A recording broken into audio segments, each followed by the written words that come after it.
Hello welcome students, আশা করি তোমরা সকলেই খুব ভালো আছো। জ্ঞানজ্যোতি কোচিং সেন্টারের পক্ষ থেকে তোমাদের সবাইকে আরেকবার স্বাগত। তো আমি মিনা ম্যাম, আমি আজ তোমাদের যে টপিকটা নিয়ে আলোচনা করবো সেটা হচ্ছে শ্রীকৃষ্ণ কীর্তন কাব্যের যে বিষয়বস্তু রয়েছে এটা নিয়ে কিন্তু আছে ক্লাসে আমি তোমাদের সঙ্গে আলোচনা বিষয় শুরু করার আগে খুবই একটা গুরুত্বপূর্ণ ইনফরমেশন তোমাদেরকে দিয়ে যাই। তোমরা যা ভাবছো এই সেমিস্টারে আমাদের সঙ্গে অনলাইন ক্লাস বা নোটসের জন্য যোগাযোগ করবে তাদেরকে বলে দিই, বোর্ডের কর্নারে দুটো নাম্বার দেওয়া আছে, যে কোনো একটি নাম্বারের মধ্যে কল করে নিয়ে কিন্তু আমাদের সঙ্গে সরাসরি যোগাযোগ করে নিতে পারবে। তার সঙ্গে আমাদের বিভিন্ন সেমিস্টার কোর্স রিলেটেড বিভিন্ন ইনফরমেশন কিন্তু স্ক্রিনে দেওয়া আছে। আমি আর আলাদা করে বলছি না, তোমরা একটু দেখে নেবে, ঠিক আছে? দেখো, তাহলে আলোচনার বিষয়ে আমি সরাসরি চলে যাচ্ছি। প্রথমে বলেছি শ্রীকৃষ্ণ কীর্তন কাব্যের যে বিষয়বস্তু রয়েছে সেটা নিয়ে কিন্তু আছে ক্লাসে আমি তোমাদের সঙ্গে আলোচনা। কি বলছি? শ্রীকৃষ্ণ কীর্তন কাব্যে রাধাকৃষ্ণের লৈকিক প্রেমলীলার কাহিনী বর্ণনা রয়েছে।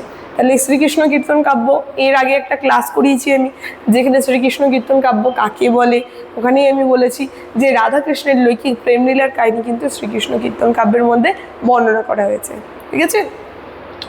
কংসের অত্যাচারে জর্জরিত পৃথিবীর ভার হরণের জন্য প্রজাপতি ব্রহ্মার আদেশে বিষ্ণু কি হয়?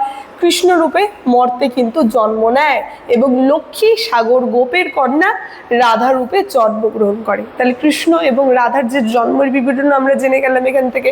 তারপরে রাধা নপুংসক আইন ঘোষের বিবাহিতা পত্নী, অপূর্ব সৌন্দর্য শক্তিশালী বলে বড়াই বুড়ির তত্ত্বাবধানে থাকেন এবং রাধাকৃষ্ণ একদা বড়াই বুড়ির মুখে রাধার রূপ সৌন্দর্যের কথা শুনে বিমোহিত হন। এই যে কৃষ্ণ যে রয়েছে, বড়াই বুড়ি যে রয়েছে তার মুখে রাধার রূপ লীলার কাহিনীর কথা শুনে কিন্তু তার প্রতি মুগ্ধ হন কৃষ্ণ এবং কি হয়, রাধার জন্য তিনি কিন্তু আগ্রহ প্রকাশ করেন।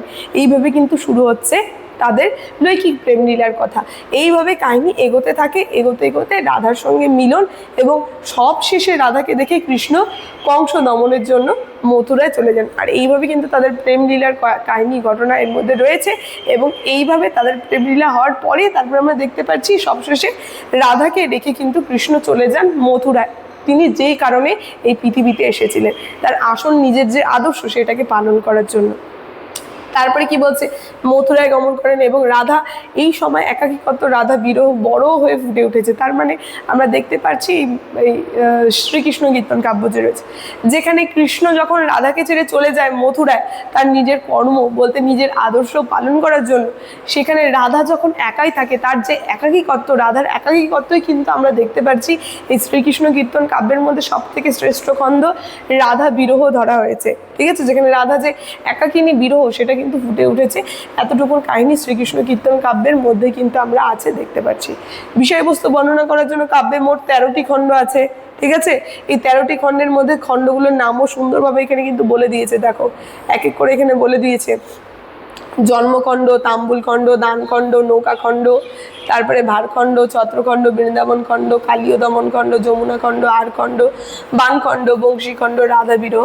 এই সমস্ত খণ্ড কিন্তু আমরা দেখতে পাচ্ছি। টোটাল 13টা খণ্ড রয়েছে এই শ্রীকৃষ্ণ কীর্তন কাব্যের মধ্যে।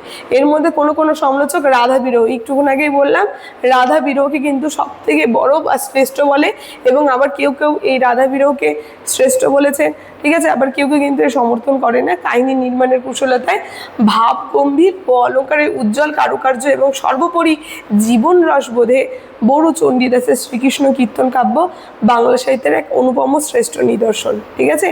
তাহলে এই যে শ্রীকৃষ্ণ কীর্তন কাব্যের যে বিষয়বস্তু আমরা দেখতে পাচ্ছি, বাংলা সাহিত্যে বড়ু চণ্ডীদাসের রচিত শ্রীকৃষ্ণ কীর্তন কাব্য কিন্তু এক অনন্য নিদর্শন, ঠিক আছে, মধ্যযুগের বাংলা সাহিত্যের ক্ষেত্রে। তাহলে শ্রীকৃষ্ণ কীর্তন কাব্যের যে বিষয়বস্তু রয়েছে সেটা নিয়ে সংক্ষিপ্ত আলোচনা কিন্তু আজকের ক্লাসে আমার এতটাই ছিল। আলোচনার বিষয় আমি এখানে শেষ করছি। ভিডিওটি শুরু থেকে শেষ অবধি দেখার জন্য থ্যাংক ইউ।